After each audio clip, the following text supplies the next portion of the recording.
Nem todos os personagens vivem de tragédias do início até o fim.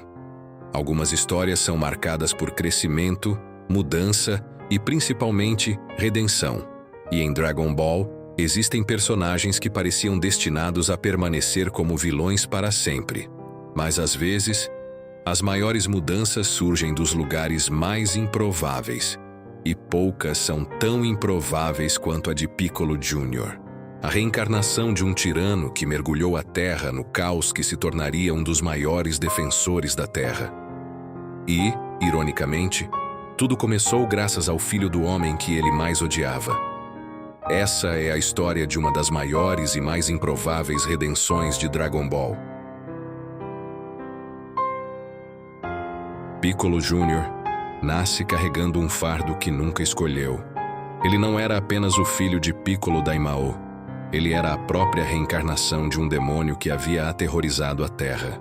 Desde o primeiro momento de sua existência, sua vida tinha um único objetivo: vingar a derrota de seu pai e matar Son Goku. Por isso, sua infância praticamente não existe. Não há família, não há amigos e não há alguém para lhe ensinar certo ou errado. Existe apenas o ódio. Toda a sua identidade é construída em torno de uma missão de vingança. E talvez seja isso que torna Piccolo um personagem tão interessante. Porque, diferente de muitos vilões de Dragon Ball, ele sequer teve a oportunidade de escolher quem queria ser. Ele já nasceu com um destino. Por isso, quando finalmente enfrenta Goku no torneio de artes marciais, ele não demonstra prazer ou alegria. Tudo o que ele faz parece quase automático, porque se tornar o sucessor de Piccolo Daimao era a única identidade que ele possuía. Mas o que ele jamais poderia imaginar era que justamente o filho de Goku seria a pessoa responsável por destruir tudo aquilo que ele acreditava ser. A chegada dos Saiyajins muda completamente a vida de Piccolo. Pela primeira vez, ele é obrigado a lutar ao lado de Goku, não porque deixou de odiá-lo, não porque se tornou uma pessoa melhor, mas porque existe uma ameaça maior. Então acontece algo que muda sua vida de maneira silenciosa. Goku morre, e Piccolo recebe uma missão inesperada: treinar Gohan. No começo, aquilo não passava de um plano. Ele conhecia o potencial do garoto. Sabia que aquele poder poderia ser útil na luta contra os Saiyajins. Por isso o abandona sozinho na natureza. Por isso o trata com dureza. Por isso o obriga a enfrentar seus medos. Mas o tempo começa a fazer seu trabalho. Piccolo observa Gohan chorando de saudade de sua família. Observa seu medo, sua fragilidade, sua dificuldade de se adaptar. E, pela primeira vez em sua vida, ele não está diante de um inimigo. Está diante de uma criança. Uma criança que não o vê como a reencarnação de um demônio, mas sim como um amigo. E pouco a pouco, algo começa a mudar. Quando Gohan demonstra coragem, quando insiste em continuar treinando, quando se preocupa com os outros, quando continua sendo gentil mesmo vivendo em situações absurdas, Piccolo começa a admirar o garoto.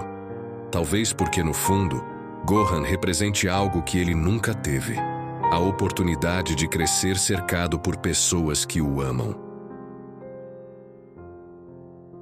Então chega o momento que define sua redenção. Nappa ataca, Gohan está indefeso, e Piccolo tem uma escolha, uma única escolha: permanecer vivo ou salvar o filho de Goku. O antigo Piccolo Daimao jamais teria hesitado. Salvar o filho de seu maior inimigo seria impensável. Mas Piccolo Jr. já não era mais o mesmo, porque o garoto diante dele deixou de ser uma simples arma. Ele havia se tornado alguém importante, o seu único amigo depois de anos sendo visto como um demônio para todos. E talvez esse seja o detalhe mais bonito dessa cena. Piccolo não para pensar, não calcula, não faz um discurso. Ele simplesmente age. Seu corpo se move por instinto, porque no fundo sua decisão já havia sido tomada há muito tempo. Ele se coloca na frente do ataque e se sacrifica. Em seus últimos momentos, ele admite a verdade. Gohan era seu amigo. Talvez o primeiro que teve em toda a vida. Pense no peso dessa frase. Piccolo nasceu sozinho, cresceu sozinho, treinou sozinho, viveu sozinho. e agora estava morrendo para salvar a única pessoa que conseguiu romper a muralha que ele construiu ao seu redor. Naquele instante, o demônio havia morrido, e um herói havia nascido. A redenção de Piccolo é tão especial porque ela acontece de maneira silenciosa. Ele não muda porque alguém lhe faz um discurso. Não muda porque recebe uma recompensa. Não muda de uma hora para outra. Ele muda porque pela primeira vez encontra alguém que o trata como mais do que um monstro. E isso continua depois de sua ressurreição. Ele continua protegendo a Terra, continua treinando Gohan, continua arriscando sua vida pelos outros, continua sendo uma presença constante na vida daquela família. Porque a verdade é que Gohan não apenas mudou Piccolo, ele deu a ele uma identidade que nunca teve. Piccolo nasceu para ser o sucessor de um demônio, mas escolheu se tornar outra coisa. Um guerreiro, um protetor, um mentor, uma família. E talvez seja justamente por isso que sua redenção é uma das mais improváveis de Dragon Ball, porque ela prova que ninguém está completamente preso ao seu passado, nem mesmo alguém que nasceu carregando o ódio de outra pessoa, nem mesmo o filho de um demônio.